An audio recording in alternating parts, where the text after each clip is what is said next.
ध्वनि बेटा, क्या तुम दिन भर फोन पर लगी रहती हो? आंखें खराब हो जाएंगी ना। पापा बस ये लास्ट लेवल। ये भैया गाड़ी रोको, गाड़ी रोको, गाड़ी रोको। अरे क्या हुआ? अरे भैया रोको ना, बताता हूँ।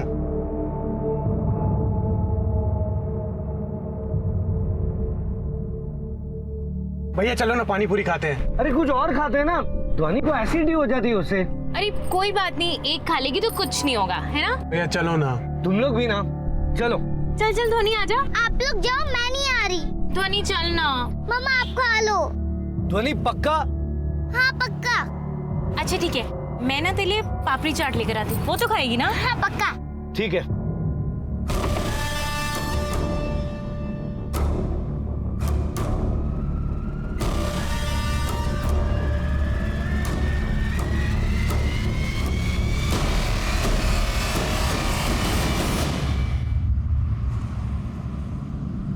दो भैया, अच्छा था यार। कुछ भी कहो, पानी पूरी खा के मजा तो आ गया। हाँ? बिल्कुल भैया।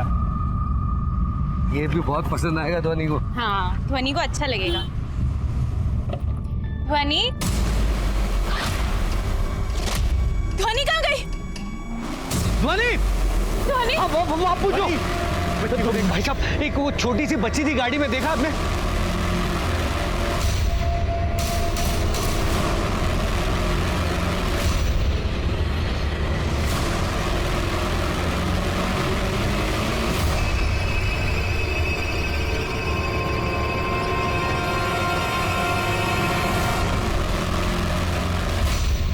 नमस्कार, आदाब। मैं अनूप सोनी क्राइम पेट्रोल सतर्क के ब्लैक हेडलाइंस अध्याय के आज के एपिसोड में आप सबका स्वागत करता हूं। 10 साल की ध्वनि पलक झपकते ही कहां चली गई थी? ध्वनि देसाई के माता पिता चाचा ने उसे ढूंढने की बहुत कोशिश की, लेकिन वो कहीं नहीं मिली। हार कर उन्होंने ध्वनि की मिसिंग कंप्लेंट गुजरात के शामला जी पुलिस स्टेशन में करवाई। पुलिस ने ध्वनि को ढूंढने की मुहिम शुरू कर दी, पर ध्वनि जैसे न जाने कितने ही बच्चे हर साल गायब हो जाते हैं जिनका कुछ पता नहीं चलता। आखिर ये बच्चे कहां गुम हो जाते हैं?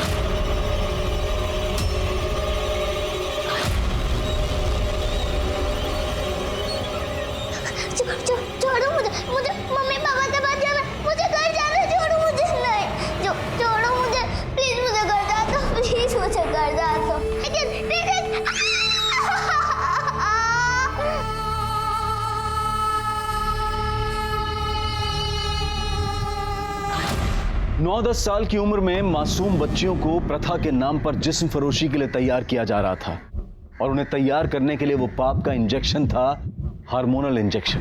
वो हार्मोनल इंजेक्शंस जो गाय भैंसों से ज्यादा दूध निकालने के लिए या फिर फलों और सब्जियों को अननेचुरल तरीके से विकसित करने के लिए इस्तेमाल किया जाता है। इन इंजेक्शंस के बार बार इस्तेमाल से ये मासूम नाबालिग बच्चियां जवान लड़कियों जैसी दिखने लगती हैं, और फिर कच्ची उम्र में इन्हें देह व्यापार में धकेल दिया जाता है। खेलने कूदने और पढ़ने लिखने की उम्र, छोटे छोटे सपने संजोने की उम्र, हर फिक्र को मिट्टी के खिलौनों में भुला देने की उम्र में इनका जीवन एक दर्द भरा हादसा बनकर रह जाता है। कहां थी ध्वनि?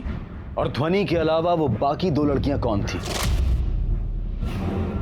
क्या थी उनकी कहानी?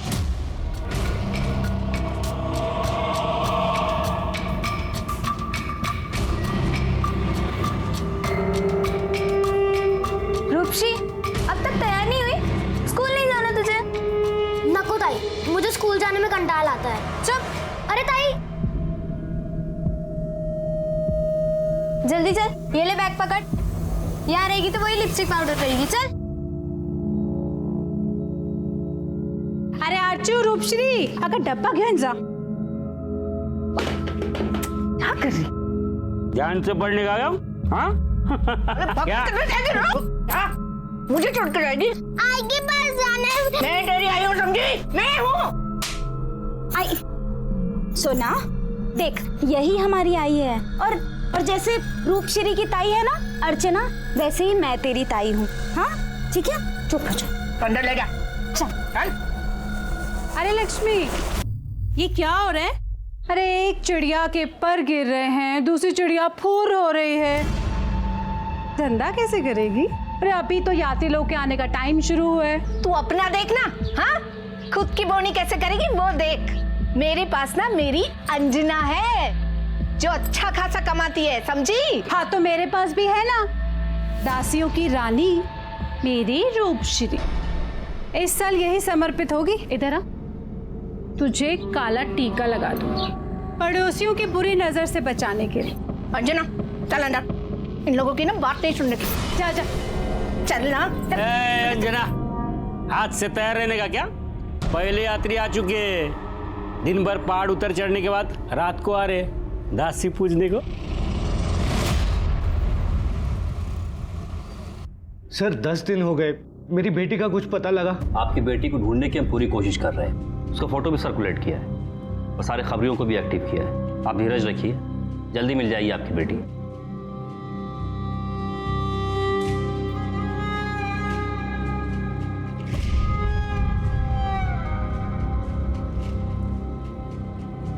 पता नहीं किस साल में होगी, कैसी होगी मेरी ध्वनि। आई शपथ सारिका, ये लड़की तो एकदम स्पेशल है। तेरा भाग्य खोल देगी, जो भाग्य उगड़ेल। हाँ, आजा आजा, तेरे को तेरे किस्मत का इंजेक्शन लगा दूं। आजा। हाँ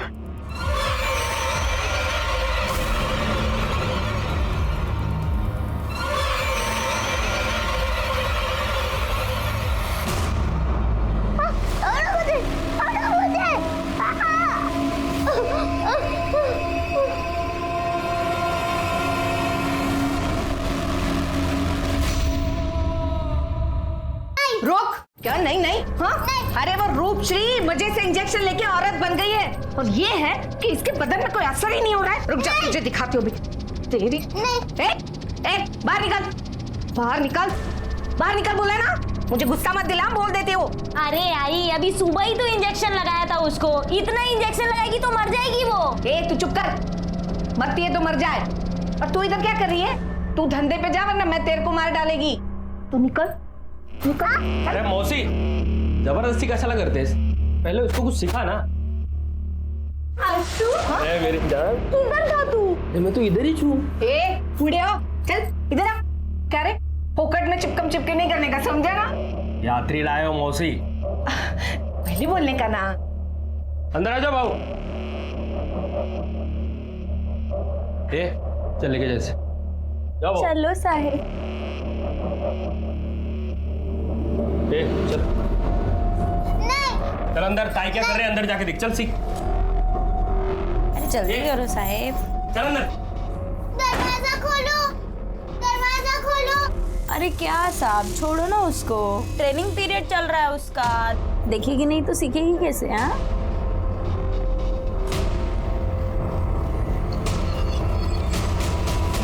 आजा मेरी राजकुमारी, आजा ध्यान से।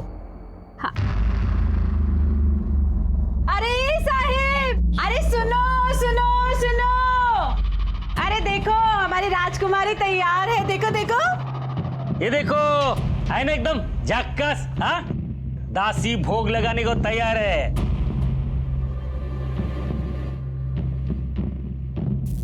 चल बेटा अंदर जाओ, जा।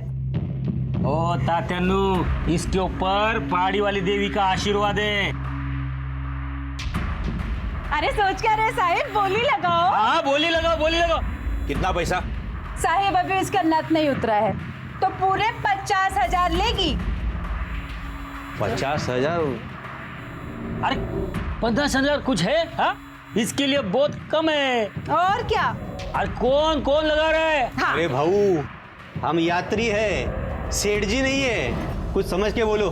हाँ तो फिर मैं भी इंतजार करेगी। अरे कोई नसीब वाला होगा जो मेरी राजकुमारी की नथ उतारेगा। हाँ, इतना पैसा नहीं है हमारे पास। नहीं है ना तो फिर निकलो यहाँ से। मैं अपनी दासी फोकट में नहीं दूंगी। अच्छा उसको छोड़ो, वो जो अंदर बैठी है ना, उसका बोलो। अरे अरे वो दासी नहीं है, रूपश्री चाहिए तो रोकड़ा लेके आना, वरना निकल यहाँ से। आया बड़ा, नाम बोलो। चल निकल।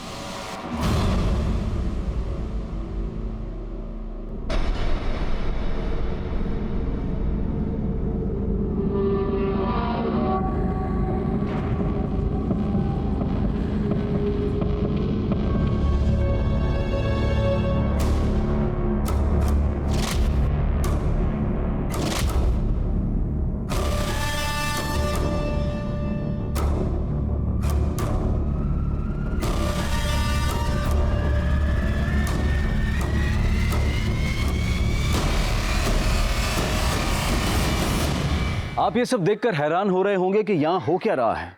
ये गांव एक टूरिस्ट प्लेस है जहां सदियों से ये प्रथा चली आ रही है, जिसके अनुसार सैलानी यहाँ घूमने आते हैं और फिर दिन ढलते ही वेश्यावृत्ति में लिप्त अमुक परिवार की लड़कियों, जिन्हें दासी कहा जाता है, विधि व्यवहार के नाम पर उनका भोग करते हैं। पुराने जमाने में श्रद्धालु दासियों को श्रद्धा पूर्वक दान दक्षिणा दिया करते थे, लेकिन फिर समय बदला और लोगों की नीयत भी, और इन समुदाय वालों ने पर्यटकों को रिझाने के लिए दासी प्रथा के नाम पर देह व्यापार और वेश्यावृत्ति का सहारा लेना शुरू कर दिया। लेकिन क्या कुप्रथा के नाम पर यहाँ सिर्फ इतना ही अपराध हो रहा था, या फिर इस जुर्म की जड़ें कहीं दूर तक फैली हुई थी?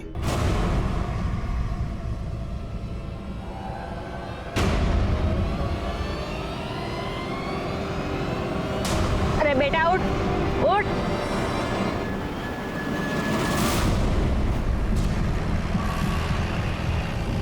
क्या मतलब किसकी है? सुबह से पड़ी है ऐसी। हाँ सुबह से आपने? हाँ मैं साफ करते हैं तभी देखा था उसको। पीछे हो, पीछे हो, आप लोग पीछे होइए, पीछे होइए आप लोग।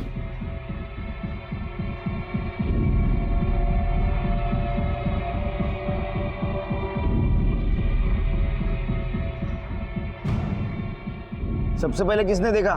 सब मैंने देखा। ये लड़की यहाँ की नहीं लगती है, मैंने सबसे पूछा लेकिन कोई इसे नहीं पहचानता। बच्ची की शक्ल से तो लग रहा है किसी अच्छे घर की है, और ये पास में बस स्टॉप भी है। कोल्हापुर की बस जाती है यहाँ से। ऐसा लगता है सिर के कातिल ने इसको मार के यहाँ फेंक दिया और बस से निकल गया। वैसे सर इस लड़की से मिलती जुलती कोई भी मिसिंग कंप्लेंट हमारे पुलिस स्टेशन में नहीं है। हो सकता है किसी और पुलिस स्टेशन में हो, पता करता हूँ। ये देख रहे हो, इसको किसी ने इंजेक्शन दिया है। एक काम करो, बॉडी का पंचनामा करो, पोस्टमार्टम के लिए भेज दो। चिरके सीसीटीवी फुटेज कलेक्ट करो, आसपास भी देखो कहीं सीसीटीवी है क्या।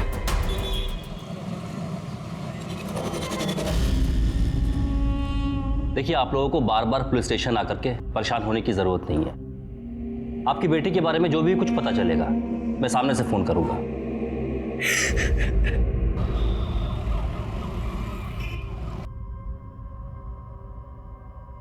ये देखिए सर, ये लड़का बच्ची को गोद में लेकर जा रहा है, और यहाँ देखिए ये बच्ची अपने आप लुढ़क गई। मतलब सर ये बच्ची पहले से ही मर चुकी थी। जूम करो, ये फुटेज का टाइम क्या है? रात 10:30 बजे का सर। ये दूसरे सीसीटीवी कैमरे की फुटेज है। इस फुटेज में ये लड़का इस बस में बैठता हुआ नजर आ रहा है। और ये बस कोल्हापुर जा रही है ना? Right sir. चिरके एक काम करो, कोल्हापुर पुलिस से कांटेक्ट करो, ये सीसीटीवी फुटेज उनको शेयर करो। ये लड़का जल्द से जल्द अरेस्ट होना चाहिए, एक बच्ची की मौत का सवाल है।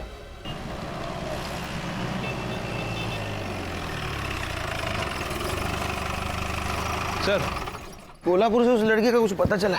अभी तक तो नहीं सर। आसपास के इलाके में बच्ची के बारे में पूछताछ भी की है, लेकिन कोई बच्ची को नहीं जानता। एक काम करो शिरके, उसका फोटोग्राफ आसपास के पुलिस स्टेशन में सर्कुलेट कर दिया। यस सर, लेकिन उस बच्ची की डिटेल से मिलती जुलती मिसिंग कंप्लेंट कहीं भी फाइल नहीं हुई है। फिर भी ये लड़की आसपास के डिस्ट्रिक्ट की होगी। एक काम करो, महाराष्ट्र पुलिस के वेबसाइट पे जा और मिसिंग सेक्शन में इसका प्रोफाइलिंग करो। सर ये रही पोस्टमार्टम रिपोर्ट बच्ची की। 10 साल की लड़की के साथ रेप हुआ? सर मैं पोस्टमार्टम करने वाले डॉक्टर के साथ ही थी। उनका कहना है कि बच्ची के साथ एक बार नहीं कई बार रेप हुआ है, और इंटरवल में हुआ है। और ये क्या है? जानवरों को दिए जाने वाले इंजेक्शन उसको दिए गए थे, ऑक्सीटॉक्सिन। Yes sir. और इतना ही नहीं, मौत की वजह रेप का ट्रॉमा, ब्लड लॉस और इंजेक्शन का ओवरडोज है। सर रिपोर्ट में यह भी मेंशन है कि उसकी मौत रात 9:30 से 12:30 बजे के बीच में हुई और बच्ची की बॉडी हमें नेक्स्ट डे मिली। मतलब उस लड़के ने उस बच्ची को जब दुकान के पीछे छोड़ा शायद वो मर चुकी थी सर। लेकिन शिरके, जानवरों वाला हार्मोनल इंजेक्शन इस लड़के को किसने और क्यों दिया होगा? सर मुझे लगता है कि मामला दासी प्रथा वाली बस्ती से कनेक्टेड है।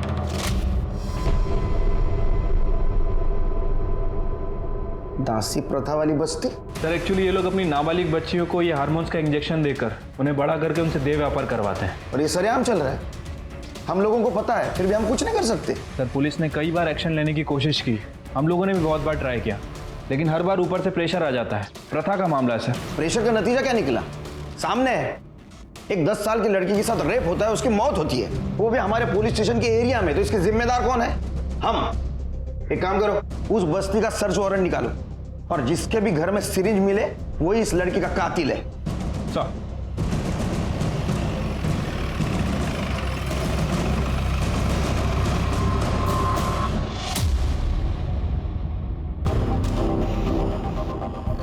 कौन कौन से घर है?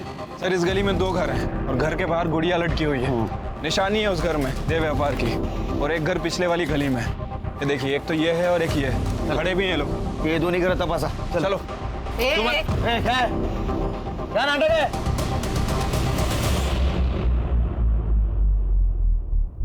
ओ साहब, पुलिस में नया है क्या? वर्दी वाले इधर नहीं आ सकते, निकलो इधर से सब के सब। देखो सर्च वारंट है हमारे पास। वारंट क्या होता है हमको नहीं मालूम, चलो निकलो। हमको सब कुछ पता है यहाँ क्या चलता है। दकियानुसी प्रथा के आड़ में तुम लोग देह व्यापार करते हो ना यहाँ। चलो बरा घुसा। बाहर की महिला हमारे घर में नहीं आ सकती, हमारी कुल देवी रोस्ट हो जाएगी। निकलो। क्या दिमाग को साटे यार। छूना नहीं। हेमा काकू को फोन लगा जल्दी। चल पीछे, हाथ तक, हाथ पीछे, हाथ मत को लगाने का बोला ना। अरे सच भी चलो। बाजो, हमारी बस्ती में घुसने की हिम्मत कैसे की तुम लोगों ने? ये क्या नाटक है? हाँ, ये नाटक वाटक कुछ नहीं बोलने का, सीधा निकल चलने का। चलो निकलो। हमारे पास सर्च वारंट है, हमको सर्च करने दो। ये क्या होता है रे? तुम लोग को मालूम है क्या बोल रहे हैं? हमको ऐसा कुछ भी मालूम नहीं, निकलने का। चलो हमको जाने दो अंदर, तलाश लेने दो। साहब एक बार नहीं बोला ना, समझता नहीं है। देखो अगर तुम लोग नहीं गया ना तो मैं रॉकेट डाल के जला के लेगी। हाँ कोई नाटक मत करो ये। अरे क्या कर? निकलो। अरे उसको रोको। अरे साहब आप लोग जाओ ना। अरे क्यों रुका है? ये ले हम मचीज ले, जला डाल, खुद को जला डाल। अरे समझो उनको। सर चलते हैं यहाँ से, मामला बिगड़ जाएगा, बाद में देख लेंगे। ऐसे समुदाय किसी आपराधिक ग्रुप से कम नहीं होते। इन्हें पता होता है कि पुलिस ऑफिसर जब ड्यूटी पर होता है, वर्दी में होता है, तो उस पर कई किस्म की बंदिशें होती हैं जिसका ये लोग भरपूर फायदा उठाते हैं। लेकिन पुलिस के पास भी ऐसे लोगों से निपटने के अपने तरीके होते हैं और जब सीधी उंगली से घी नहीं निकलता तो पुलिस कई बार अनऑफिशियल तरीके भी अपनाती है, वो भी बिना वर्दी के। और तब बड़े से बड़ा बदमाश भी ये समझ जाता है कि अब उसकी खैर नहीं। और वो बस्ती वाले भी जानते थे कि पुलिस वर्दी उतार कर जब आती है तो वो किसी की नहीं होती। इस बच्ची को देखा है? नहीं साहब, ये अपनी इधर की नहीं है। और इसे? नहीं साहब। जानते भी तो तुम नहीं बताते, तुमसे यही उम्मीद थी।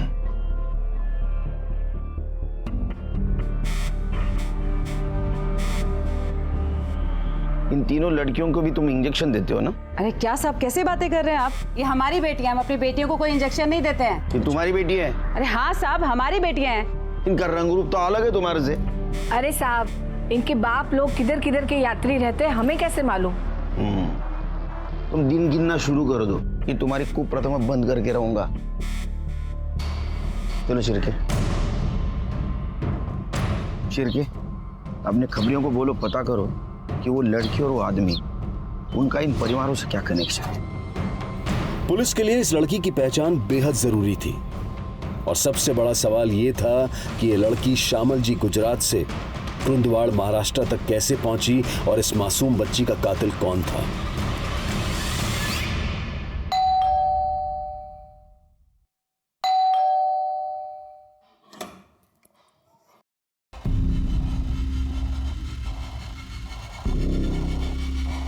अब क्या है? तो तुम अनंत को नहीं जानती? नहीं। झूठ बोलने से पहले एक बार दोबारा सोच लो। साहब झूठ नहीं बोलते तो क्या करते साहब? इतने सब लोगों के सामने हम कैसा बताते? वो जो लड़का है ना आनंद, वो हमारी बेटी के लिए यात्री लाता था और हमारी बेटी को लेके ही भाग गया। वो लड़का हत्यारा है, रेपिस्ट है। अगर भैया हमारी बेटी का कैसा होगा अभी? अरे देवा, कहाँ रहता है कुछ तो ठिकाना पता होगा ना उसका? नहीं ना साहब, अब ऐसे लोगों का कोई ठिकाना होता है क्या? इस बच्ची का फोटो देखो, कभी आया था वो इस बच्ची के साथ यहाँ पर? नहीं साहब, ये बच्ची को तो हमने कभी भी नहीं देखा और ना आनंद के साथ देखा। हम तो वैसे ही परेशान है अपनी बेटी के लिए। अगं रडून काय उपयोग होणार आहे का? हाँ काय होणार आहे?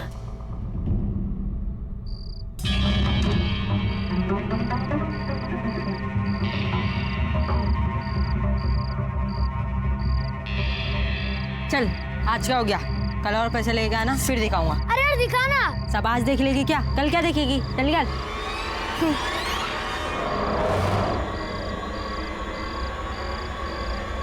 सोना को भी दिखा नहीं। मुझे क्या मिलेगा?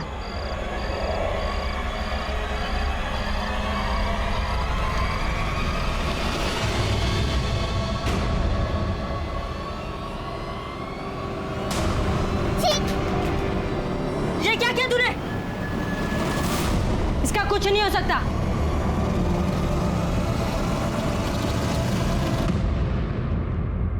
हाँ मात्रे, ठीक है, मैं कांस्टेबल भेज रहा हूँ, आप उसे हैंडओवर कर दीजिए। ओके, मैं चेक कर लेता हूँ। सर, कोल्हापुर में अनंत का पता चल गया है और उसके साथ एक लड़की भी है। सर, ये लड़की हेमा की बेटी है।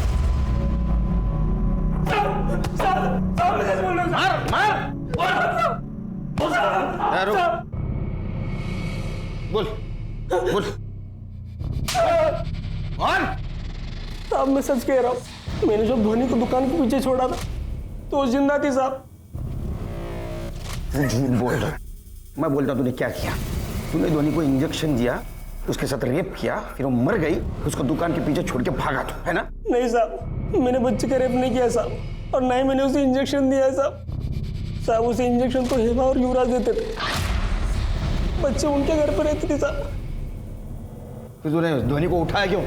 उठाया नहीं था मैंने, वो दीपाली लाई थी मेरे पास साहब। हम लोग तो उल्टा उसे युवराज और हेमा से बचा रहे थे।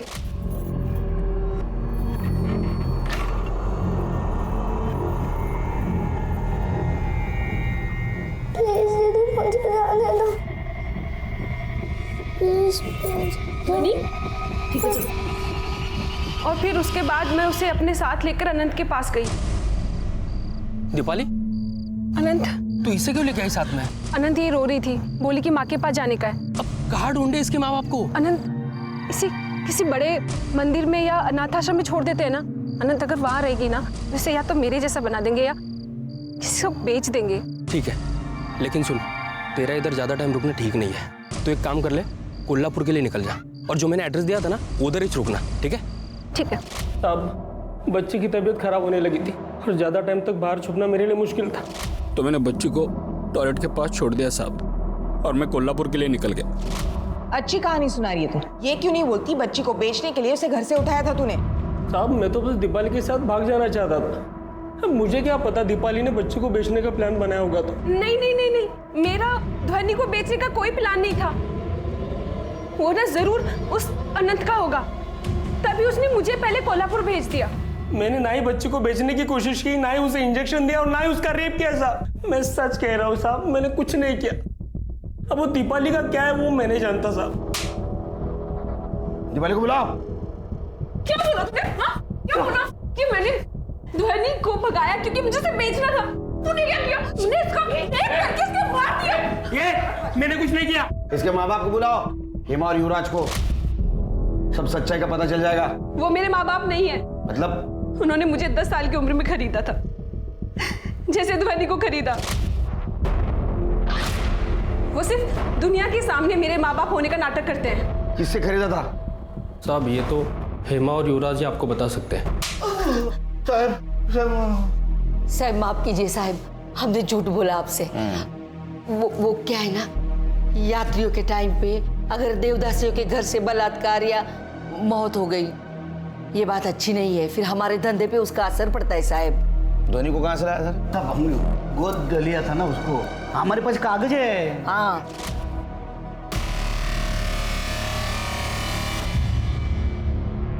अरे बेटा, रटने का नहीं, काज नहीं करने का, मैं है ना। उसको वेश्यावृत्ति में उतारने के लिए इंजेक्शन दे रहा था ना तू?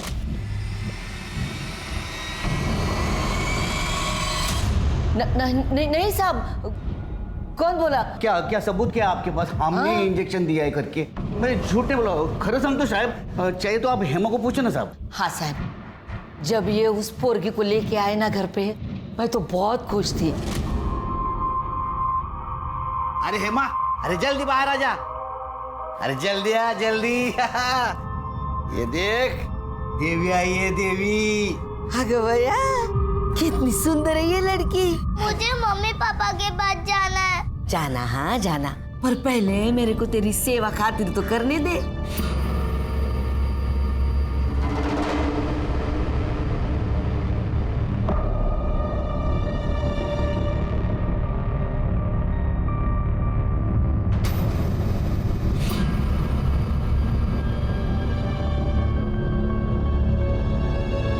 थोड़ी देर के बाद मैं उसको नहलाने को लेके गई, उसके ऊपर पानी डाला और देखा तो मेरे को धक्का लगा साहब।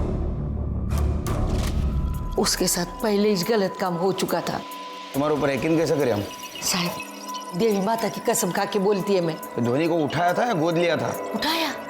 नहीं साहब, हमने तो उसको गोद लिया था। हाँ साहब। किससे? वो बताओ, या तो लड़की के किडनैपिंग के चार्ज में अंदर कर दूंगा। बताओ। साहब, उसके बाप से।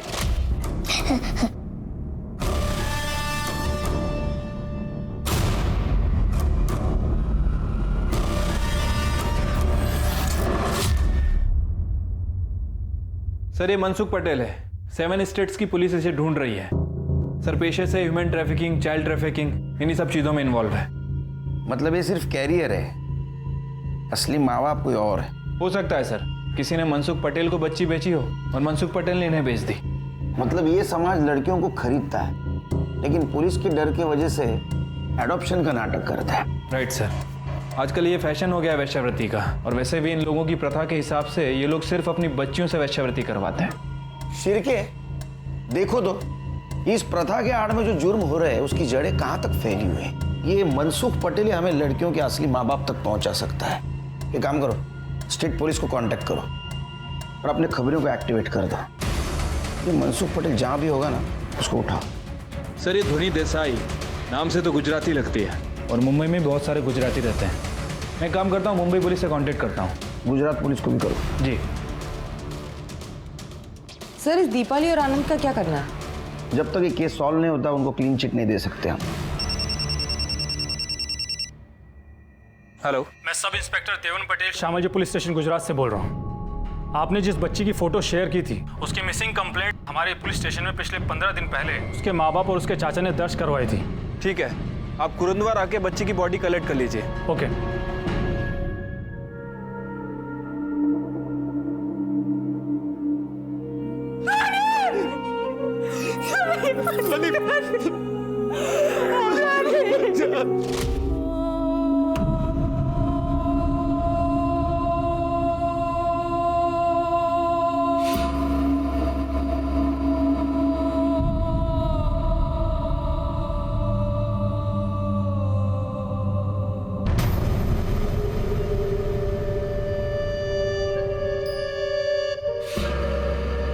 हम अभी भी इन्वेस्टिगेट कर रहे हैं कि धोनी की किडनैपिंग किसने की। जब धोनी की किडनैपिंग हुई उस वक्त उसके साथ कौन कौन था? सर यही 3 लोग थे, उसके माँ बाप और उसका चाचा। किसी को कुछ पता नहीं चला, कोई शोर नहीं हुआ। सीसीटीवी में कुछ मिला? नहीं सर, वहाँ पर कोई सीसीटीवी कैमरा नहीं है, और जो है वो चालू नहीं। किडनैपिंग के वक्त कोई शोर नहीं, कुछ नहीं, इसका मतलब धोनी किसी जान पहचान वाले के साथ ही निकली है।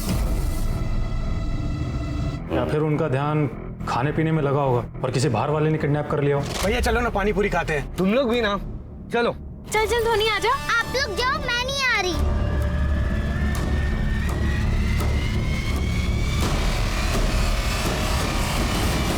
ध्वनि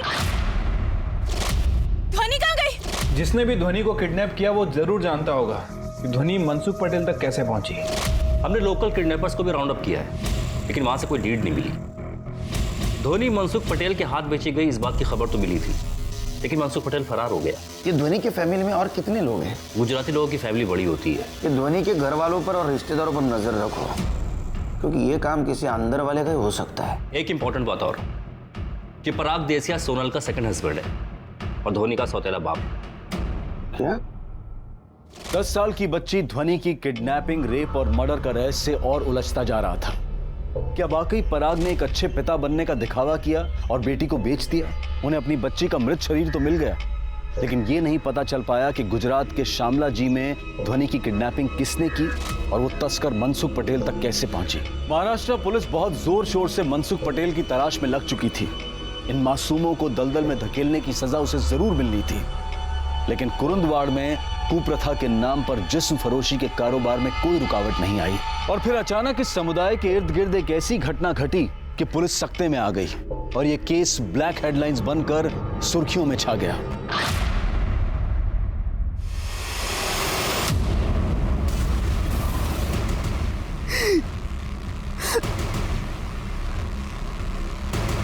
लक्ष्मी, तू मारी ना मेरी बेटी को, मैं तुझे छोड़ेगी नहीं। पागल हो गई है क्या? हाँ? तेरी बेटी को नहीं सलमा ने मारा होगा। तारिका क्या करी तू? एक तो तेरी पैसे लेगी, ऊपर से तेरी बेटी को भी मार डाला। हाँ? वेट लगेगा तुला सोच। तू मारे मेरी बेटी को, तू मारेगी तेरी बेटी को, छोड़ेगी नहीं तुझे, छोड़ेगी नहीं। क्या चल रहा है? सब इन लोगों ने मेरी बेटी को मार डाला साहब। किसने मारा? ये लक्ष्मी साहब, और ये हेमा, और ये युवराज साहब, साहब इन तीनों ने मिलकर मेरी बच्ची को मार डाला साहब। साहब देखो, साहब ये पागल हो गई है। मैं क्यों मारेगी तेरी बेटी को? हम गाय को मारेगी तेरी लड़की को? अरे देखना कैसी बोल रही है वो। साहब हमने नहीं मारा उनको। हाँ सब सच्ची बोलता है। साहब ये लोग सब चलते हैं मेरी बेटी से। लेके चलो, साइड में लेके जाओ, चलो लेके चलो पीछे, चलो दूर। छोड़ेगी नहीं, लक्ष्मी में मार डालेगी।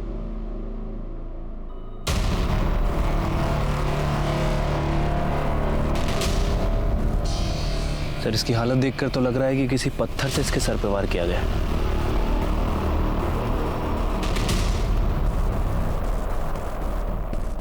ये देख रहे हो, पत्तों के ऊपर खून और बीच में से कुछ गायब है। इसका मतलब पहले पत्थर से मारा गया, बाद में पत्थर को फेंका और फिर से यहाँ से उठा लिया। सर हो सकता है कि पत्थर कहीं आसपास ही फेंका हो। ढूंढने की कोशिश करते हैं। बॉडी का पंचनामा करो, पोस्टमार्टम के लिए भेज दो और इन सबसे अलग अलग पूछताछ करते हैं। ठीक है साहब। साहब ये लक्ष्मी और ये हेमा, ये मेरी बेटी को खरीदना चाहती थी साहब, पर मैं बेचना नहीं चाहती थी साहब, बिल्कुल बेचना नहीं चाहती थी। इन दोनों के मन में खोट आ गया और मार दिया मेरी बेटी को। साहब हम काहे को मारेंगे रूपश्री को? हाँ, हमने तो सारिका को 1.5 लाख रुपया दिया था रूपश्री को खरीदने के वास्ते। सारिका ने खुद ही मारा है उसको और अभी नाटक कर रहे लिए। आओ बोले ना। नहीं तो क्या हमारे पे पुक्कड़ का इल्जाम क्यों लेता है? मेरे को सच्ची लगता है हेमा ने खून किया होगा। अभी वो अपने 1.5 लाख रुपए मांगेगी और फिर नवी लड़की लाएगी, सारा टेंशन ही खत्म। गुनहगार तो सब है, इनसे तो बाद में निपट लेंगे। सबसे पहले ये पता करो कि रूपश्री का मर्डर किसने और क्यों किया, और ध्वनि के मर्डर से उसका कुछ कनेक्शन है क्या? सर मैं सभी स्टेट की पुलिस के टच में हूँ। अभी तक इस मनसुख का कुछ पता नहीं चला। सर एक बार इस मनसुख पटेल का पता चल जाए तो ध्वनि की किडनैपिंग, मर्डर और रेप ये केस आसानी से सॉल्व हो जाएगा। ये सारिका को और एक बेटी थी ना? हाँ सर, अर्चना नाम है उसका। अर्चना? ये अर्चना रूपश्री से बड़ी थी, तो फिर अर्चना को खरीदने की बात किसी ने क्यों नहीं की? रूपश्री से जैसा देह व्यापार करवाते थे वैसा अर्चना से क्यों नहीं करवाया? सोचने वाली बात है सर। एक काम करो, रूपश्री का पोस्टमार्टम जिस डॉक्टर ने किया उससे बोलो उसकी एज भी आइडेंटिफाई करें। और ये जो दो परिवार है इनमें की लड़कियों से बातचीत करो, शायद रूपश्री मर्डर के बारे में कुछ जानते होंगे। Right sir. बॉडी को पोस्टमार्टम के लिए भेज दो और तीनों लड़कियों को मेडिकल के लिए ले जाओ। ठीक है सर।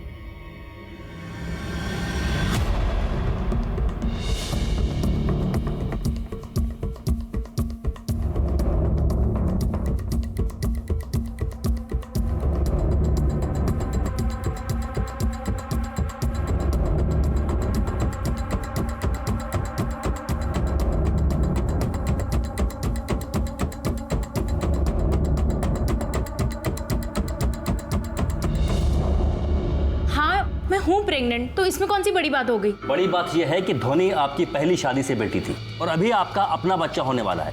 हो सकता है कि आपके हस्बैंड की सोच में कोई बदलाव आ गया हो या अब उन्हें ध्वनि एक प्रॉब्लम सी नजर आने लगी हो।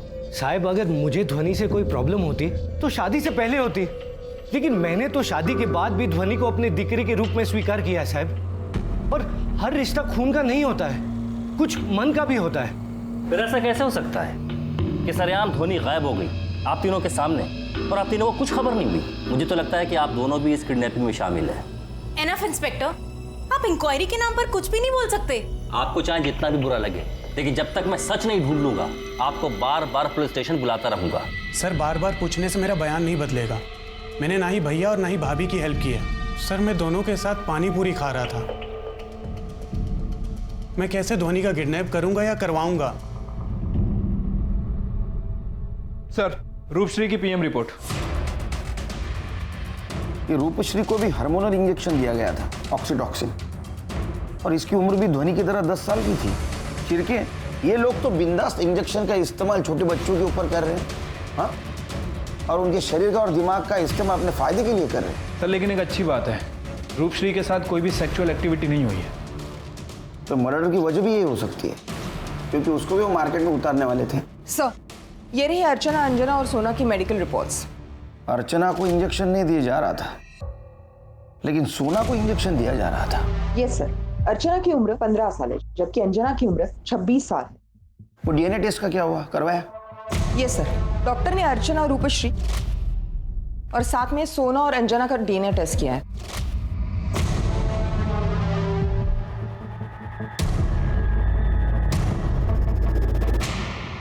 ये देखो मेडिकल रिपोर्ट। तुम लोग बिंदास हार्मोनल इंजेक्शन का इस्तेमाल करते थे ना? ध्वनि, रूपश्री और अब सोना, इन सब के बॉडी में हार्मोनल इंजेक्शन के सिम्टम्स मिले। ये तीनों नाबालिग लड़कियां थी। ध्वनि 10 साल की, रूपश्री 10 साल की और सोना 9 साल की है। इंजेक्शन देते थे ना? हाँ?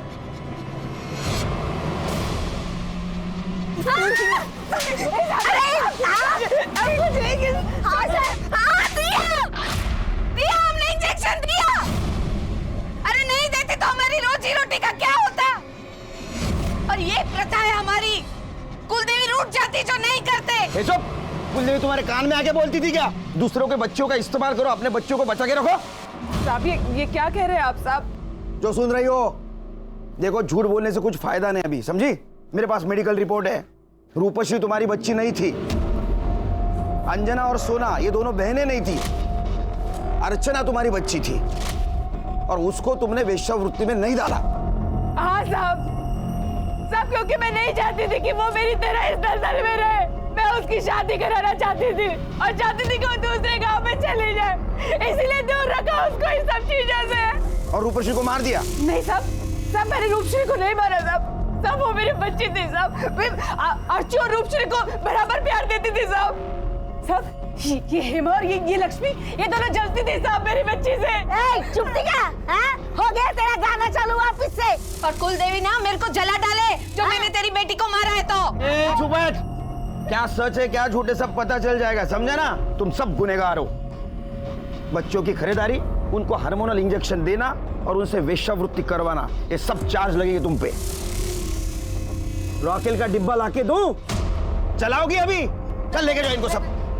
आखिरकार पुलिस ने प्रथा की आड़ में जिस्म फरोशी करने वाले इस समुदाय को गिरफ्तार कर लिया, लेकिन पुलिस के पास अब भी कई लक्ष्य थे।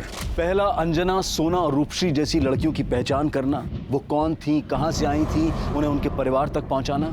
और दूसरा, इन हार्मोनल इंजेक्शंस को बंद करवाना, जिससे प्रथा के नाम पर यह बाल वेश्यावृत्ति खत्म की जा सके।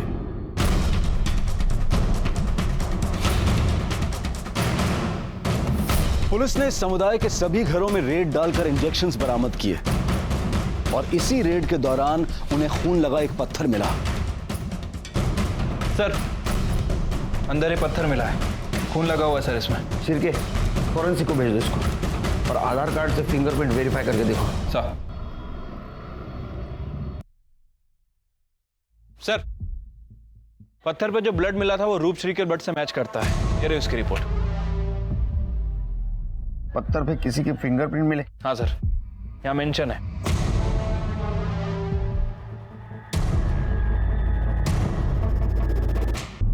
हाँ, मैंने रूपश्री को मारा। क्यों? अब तो दासी बनने की तैयारी शुरू कर दे। चल राइट, वीडियो दिखा इसको। मैं दासी क्यों बनूं? आई तूने ही कहा था ना, मैं तेरी बेटी हूँ। मुझे ये सब करने की कोई जरूरत नहीं है। हाँ कहा था, पर तब रूपश्री हमारे साथ रहती थी। अब हम उसे हेमा काकी को बेच रहे हैं। पूरे 1.5 लाख मिलेंगे इसके। अरे सोच जरा, ये 1.5 लाख रुपए और फिर तू भी तो कमाएगी।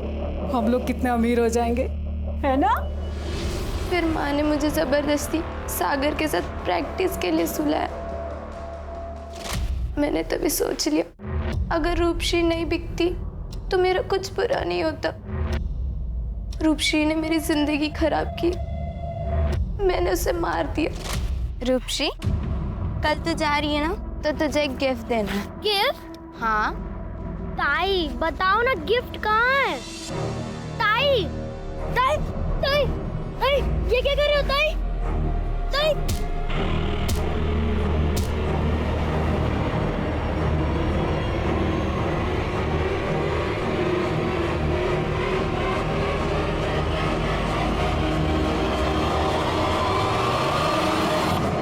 और वो पत्थर हमारे हाथ लग गए। देखो बेटा, अपराध तो तुमने किया है और इसके लिए तुम जिम्मेदार हो, वैसे ये सिस्टम भी जिम्मेदार है। अगर तुम्हारे समाज में ये कुप्रथा नहीं होती तो आज शायद तुम कातिल नहीं होती। इस केस से चाइल्ड ट्रैफिकिंग के एक बड़े नेक्सस का पर्दाफाश हुआ। प्रोस्टिट्यूशन ना के बराबर हो गया और उसे भी पुलिस पूरी तरह से खत्म करने के लिए तटस्थ है। बस कुछ एक विडंबना रह गई। अंजना के माता पिता ने उसे फिर से नहीं अपनाया और सोना के माता पिता का कुछ पता नहीं चला। उनकी तलाश अब भी जारी है। हेलो। हाँ सुनील जी, सारे पर्सनल एंगल खंगाल लिए हैं लेकिन कुछ नहीं मिला।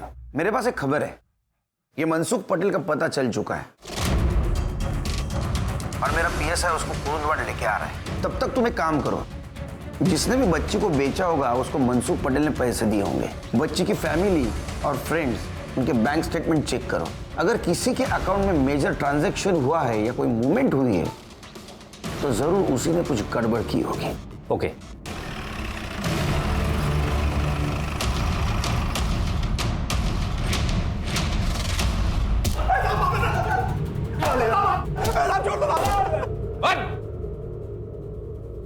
फोटो दिखा इसको। देख, जानता है इस बच्ची को? हाँ साहब, ये वही लड़की है जिसको मैंने युवराज को 1 लाख रुपए में नकली स्टाम्प पेपर बनाकर बेचा था साहब। जब मम्मी पापा के पास जाता। अरे बेटा, रटने का नहीं, काज नहीं करने का। मैं है ना, मैं तेरे को तेरे मम्मी पापा के पास लेके जाएगा। हाँ? रेप किया था तूने इसके साथ? एक सच बता दे, 31 केस है तेरे ऊपर, 31 केस। ये केस में से छूटने वाला नहीं तू, फांसी हो जाएगी तेरे को। अच्छा काम करके मर। मालूम नहीं? गलती हो गया था मुझसे। ध्वनि बहुत सुंदर थी, उसे देख के मुझसे रहा नहीं गया। मुझे मम्मी पापा के पास चल, मुझे। मैंने अकेले नहीं किया, बार किया था। बच्ची तुम्हारे पास आई कहां से? साहब, कोई 50,000 में बेच गया था मेरे को। किससे खरीदा था? नहीं मालूम साहब, मेरी जान पहचान का नहीं था साहब। मालूम नहीं? नहीं मालूम। बोलता था। आया ध्यान में आया? बच्ची का मामा गौरव।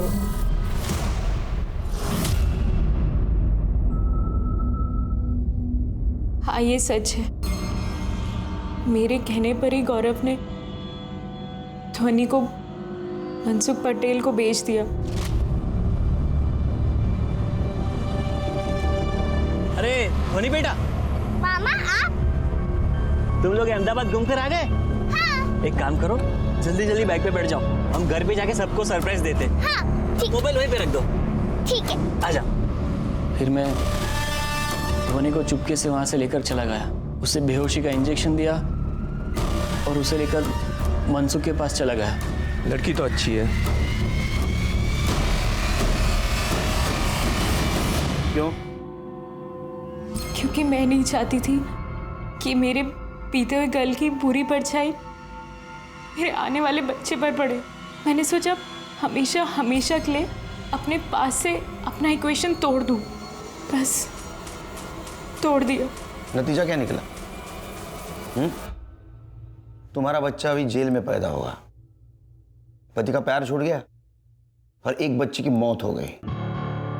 ये सुनकर भी रूह कांप उठती है कि एक मां ने अपनी बेटी को बेच दिया, लेकिन ये अपराध करते वक्त सोनल के हाथ कांपे नहीं। जाते जाते हम बस इतना ही कहेंगे कि कुप्रथाओं को परंपरा समझकर उन्हें चलते रहने देना समाज के साथ नाइंसाफी है और इनसे मुक्ति समाज और प्रशासन दोनों की जिम्मेदारी है।